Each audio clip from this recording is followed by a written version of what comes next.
Hi, I'm Bodafet, and today I'm going to bring you my heavy assault guide.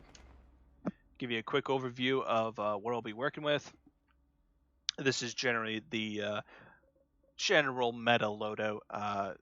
Flak armor is good for point holds. Nano weave is good for solo play and not being on a point. This is up to you on what you're going to switch. Concussion grenades, one of the best grenades for the heavy assault, which helps you throw a concussion grenade into an entry room or a room in general.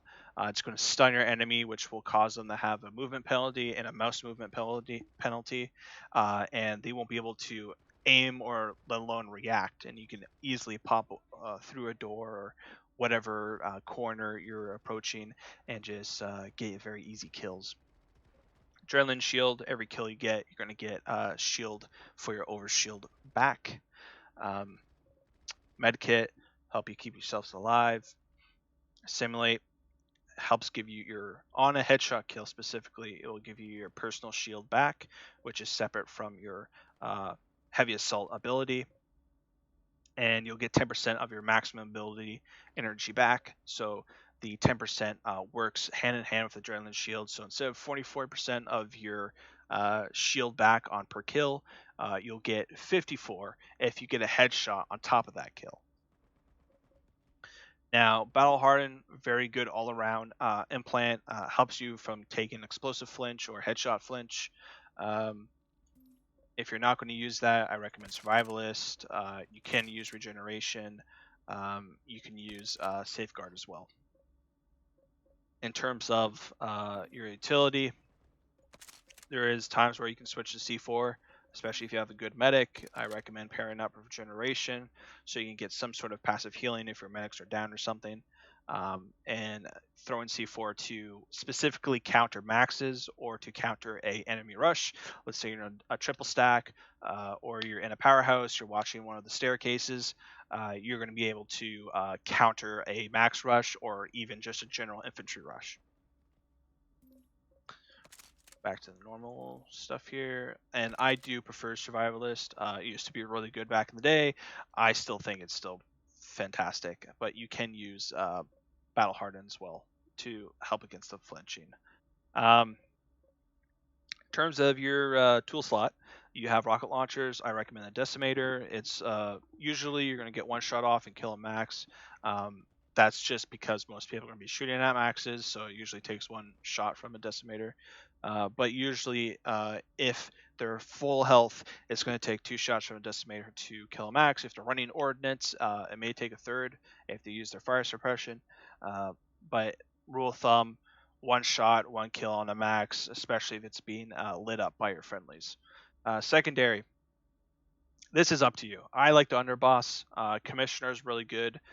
You could also use things like the A7 pistol. The NS357 is also really good. Fallback gun. It's really up to you. I prefer the underboss. MSWR is one of the better LMGs, especially for time to kill, based on the fire rate and the damage. Another good one would be the T9 Carve, which is more friendly on recoil. Watchman is also pretty good. It has a good kill range up to 50 meters. The MSWR and the T9 Carve, you can use them at close, medium, and long, especially if you start learning how to compensate for recoil, which we're going to talk about. Now, I'm going to take the MSWR since it's a more harder to control for some people at ranges. And we're going to talk about recoil control. Now, this is a very important aspect of playing the heavy assault. You need to land headshots. If you're not landing headshots, you're not an effective heavy assault. As a heavy assault, you're saying for your squad, I'm going to be the most effective killing machine possible, and I need you guys to support me or also help me with getting kills. Because if you're a combat medic and you're sitting behind in your pocket, just pocket healing the heavy, you're really not doing anything. In terms of recoil, there's two things you need to know. Recoil and first bullet jump, like the first bullet penalty, I always call it. Sorry. First bullet recoil penalty. Now, in terms of mastering the two, easy for the first bullet jump of the recoil. Just aim for the chin, aim for the neck, or just below the head. It's just aiming here.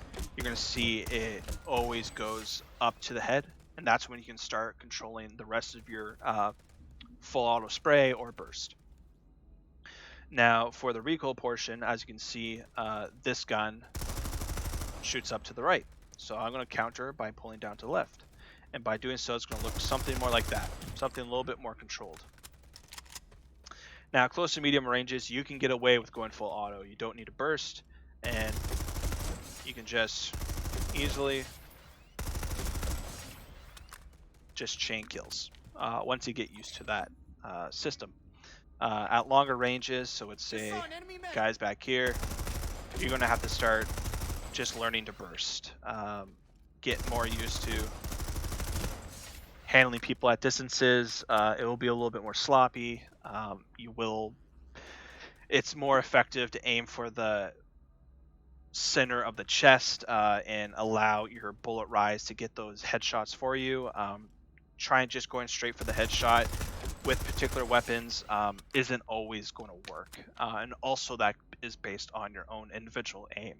For me, I'm okay with it. I can always just aim for the head and get most of my shots on there. But that depends on the individual.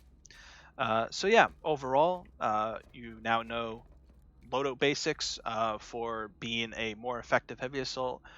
You now understand about recoil control, how to compensate, and the two different factors of recoil control.